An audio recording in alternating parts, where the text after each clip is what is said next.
দিতে পারে। কেন জানেন?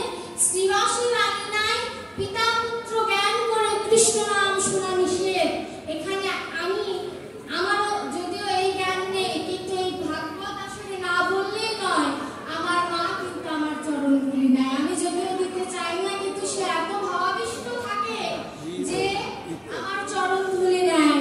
আমাকে মাদারীপুর সে আমার ভাগবত আসলে যে আমাকে প্রণাম করেছিল বলে এক ভক্ত প্রশ্ন করেছিল যে মা কি পাঠককে প্রণাম করলো না ব্যাস আসনকে প্রণাম করলো। প্রশ্নটা আমি মাকে করেছিলাম যে মা তুমি কাকে প্রণাম করেছো? সে বলল যে আমি ব্যাস আসনের মধ্যে যে ব্যাসদেব ছিল তাকে প্রণাম করেছি। সে কিন্তু আমার কথা বলেনি।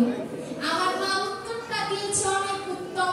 আপনাদেরকেও এই কথাটা বললাম যে এটাই উত্তর হওয়া উচিত। ব্যাস আসনে যেই বসুক, আমি কিছু পারি আর না পারি, সেটা আমার মধ্যে জ্ঞান থাকতে হবে যে আমি জ্ঞান নেই আমার মধ্যে। আর ভক্তের মধ্যে জ্ঞান থাকতে হবে যে পাঠ করছে সে সর্বাপেক্ষা শ্রেষ্ঠ। এটা আপনাদের মধ্যে থাকতে হবে। কিন্তু এই জ্ঞান যদি আমার মধ্যে থাকে তাহলে আমার অপরাধ হয়ে যাবে। আমি তুচ্ছ, আমি নরাধম, কিন্তু আমার মায়ের প্রশ্নটাকে আমি বাহবা জানাই যে আমার মাকে আমি প্রশ্ন করেছি যে তুমি কাকে প্রণাম করেছো। সে ব্যাস আসনের কথাও বললো না, সে আমার কথাও বললো না। সে বললো ব্যাস আসনে যে ব্যাসদেব ছিল তাকে প্রণাম করেছি। আসলে আমি ভাগ্যবান, আমার মায়ের গর্ভে জন্ম নিয়েছি যে ভক্তের প্রশ্নের উত্তর এত সুন্দরভাবে দিয়েছে যে ভক্তকে কেমন আশ্চর্য হয়েছে তার থেকেও আমি আশ্চর্য হয়েছি। এবং এটাই সত্যি কথা যে আমার থেকে যদি আমার মা ব্যাস আসনে বসতো আপনাদের হয়তো আনন্দ বেশি দিতে পারতো। কারণ মা সন্তানের প্রশংসা করে, সন্তান মায়ের প্রশংসা করে, কিন্তু আমার ক্ষেত্রে ব্যতিক্রম। আমার মা আমাকে দেশ দেশান্তর ঘুরিয়ে নিয়ে যাচ্ছে। আমার বাবা কর্মব্যস্ততার কারণে আসতে পারে না, সে আমাদের বিশ্বাস করে এর জন্য ছেড়ে দেয়। এখানে অনেক ভক্ত বলতে পারে সে আমার মেয়েকে নিয়ে মা ঘুরছে, এ কথাটা আমি ওখানেও বলেছিলাম যে সে আমার মেয়েকে নিয়ে মা ঘুরছে।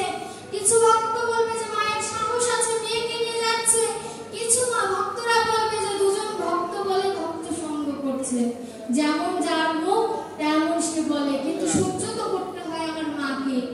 আমার মা এই বিয়ের পর থেকে 22-23 বছরে যা কথা শুনেছে এই আমাকে নিয়ে, আমি সত্যিই কৃতজ্ঞ যে এত পরিশ্রম না করলে আমি হয়তো এই ব্যাস আসনে পৌঁছাতে পারতাম না।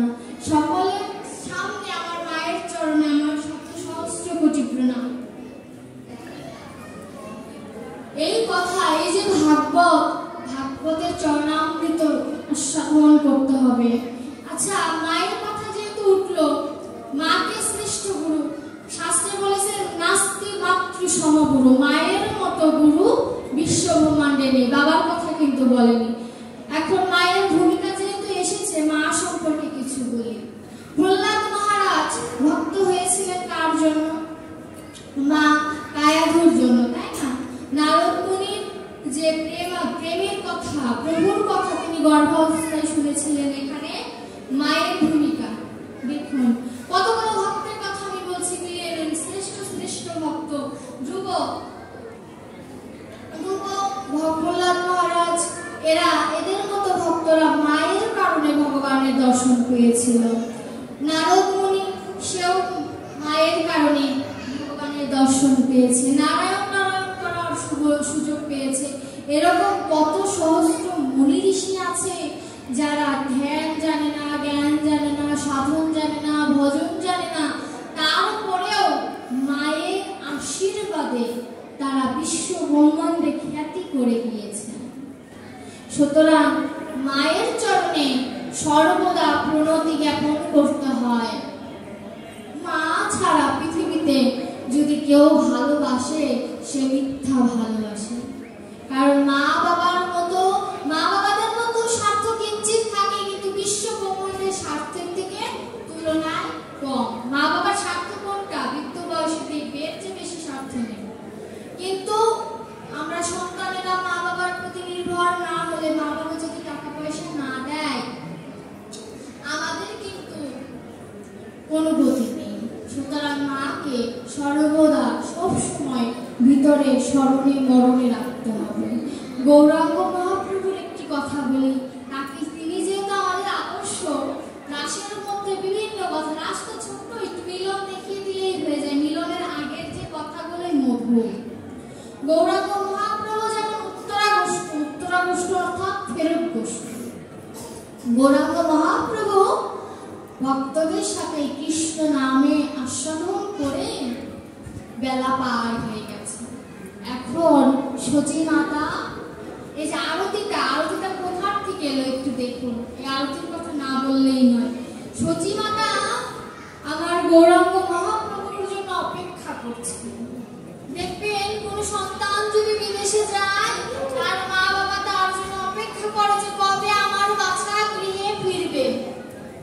তদ্রূপ আমার গৌরাঙ্গ মহাপ্রভুর অপেক্ষায় আমার সচী মাতা। সে কি যে মাতা, যে ভগবানকে পেটে ধারণ করেছে, সে কি যে মাতা?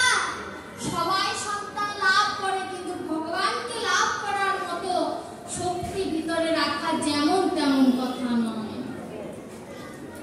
সচী মাতা বলছে, নিমাই বাছা তুই কখন আসবি? তুই যে আমার একা কৃষ্ণ বলার সুখ পাখি। তোর দাদারা ভাইরা সবাই আমার কোল খালি করে চলে গেছে, তুই আমার একা কৃষ্ণ বলার পাখি রে নিমাই। তুই যদি তোর মাকে ছেড়ে চলে যাস, তোর মাকে কৃষ্ণ নাম শোনাবে কে বল? এমন মা পৃথিবীতে কজন হয় যে তার সন্তানের কাছে শুধু একটি প্রার্থনা করে যে বাবা বাবা আমাকে শুধু কৃষ্ণ নাম শোনা। সকলে চায় মৃত্যুকালে কেউ যেন কৃষ্ণ নাম দিয়ে যায়। আর আমার সচী মাতা নিমাই বলে কাঁদছে যে নিমাই তুই কখন আসবি রে বাবা? আমি তোর পথের ধুলির অপেক্ষায় আছি। মা হয়ে সেই পথের ধুলি গায়ে মেখেছে। কেন মেখেছে জানো বাবা? যে পথে ভক্ত গোচরণ করেছে সে পথে তো আমার নিমাইও হেঁটেছে, সুতরাং ওই চরণে সকলের ধুলি আছে। মা হয়ে সেই চরণ ধুলি গায়ে মাখছে আর বলছে জীব শিখে নাও, ভজন করতে হয় কেমন করে। আমার সচী মাতা কাছে বলছে নিমাই আমি জানি তোকে ঘরে বেঁধে রাখা যাবে না রে বাবা, আজ না হোক কাল তো তুই ঠিকই চলে যেবি, কিন্তু নিমাই রে তুই তো আমার একা কৃষ্ণ বলার সুখ পাখি। তোর বাবা আমায় ছেড়ে চলে গেল, তোর দাদা ছেড়ে চলে গেল, শেষ সময়ে আমার ক্রিয়া কাজটা কে করে রে বাবা? আমায় বলে যা, আমায় প্রতিদিন কৃষ্ণ নাম কে শোনাবে?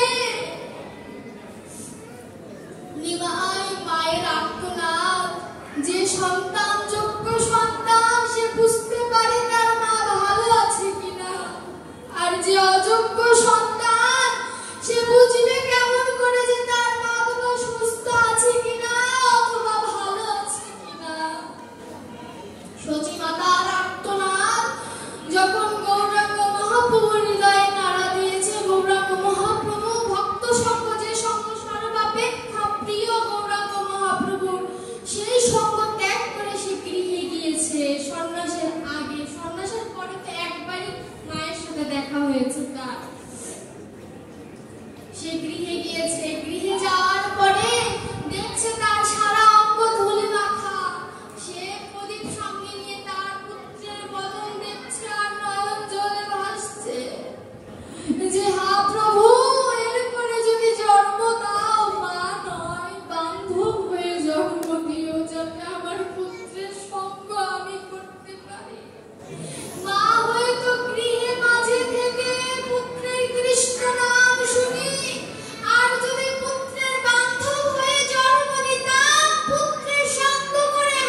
যখন